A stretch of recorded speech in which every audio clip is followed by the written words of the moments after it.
Hello दोस्तों, आज हम लिखेंगे ओपी शुक्ला डिक्टेशन 100 वर्ड पर मिनट। तो डिक्टेशन स्टार्ट करते हैं 5 सेकंड बाद। 1 2 3 4 5 स्टार्ट।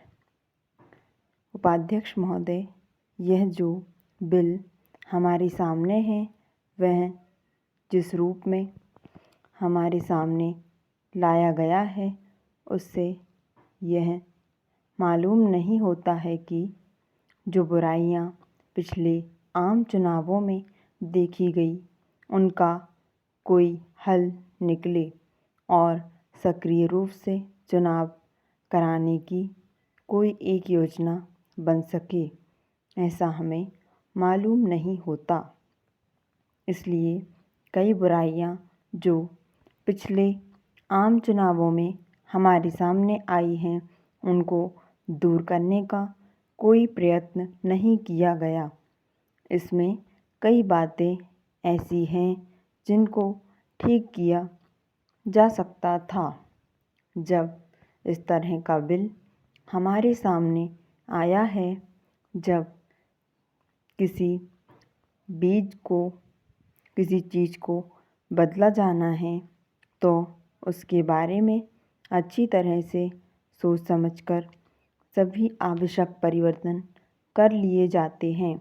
लेकिन ऐसा लगता है कि कुछ जल्दबाजी में 1-2 परिवर्तन करने के लिए वह बिल हमारे सामने लाया गया है। मैं कहना चाहता हूँ कि भारत में जिस ढंग से आम चुनाव कराए जाते हैं उससे हम इस देश में प्रजातंत्र कायम रख सकेंगे, यह नहीं माना जा सकता। अगर आप ऐसा मानते हैं तो मुझे केवल यह कहना पड़ेगा कि एक बड़ी गलतफहमी में हम लोग हैं। ऐसा कि कल यहाँ पर कहा गया, बड़े पैसे का चलन इन आम चुनावों में होता है, उसको रोकने की कोशिश होनी चाहिए। हमने यहाँ पर एक सुझाव दिया था कि आम चुनाव में किसी की ओर से भी 3,000 से अधिक रुपए खर्च ना हों, इस तरह का नियम होना चाहिए था और वह इस बिल में लाया जा सकता था। लेकिन ऐसी कोई कोशिश नहीं हुई है। इसमें जो कुछ बताया गया है वह सिर्फ उम्मीदवार की ओर से जो खर्च होगा उसके बारे में बताया गया है।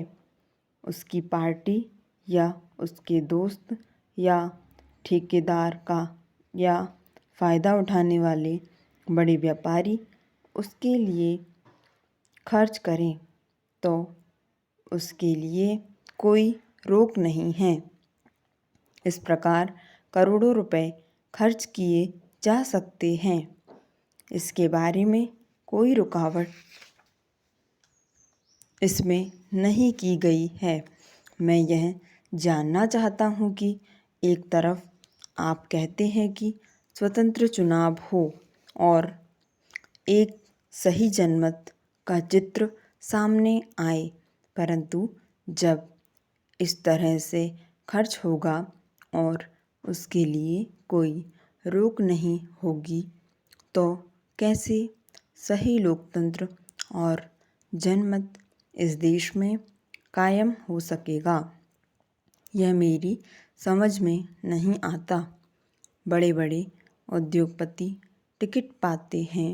यदि बड़े बड़े उद्योगपति और राजा महाराजा जैसे लोग लोकसभा में आकर देश के भविष्य का फैसला करेंगे तो फिर इस देश का अनर्थ ही होने वाला है और कुछ नहीं हो सकता।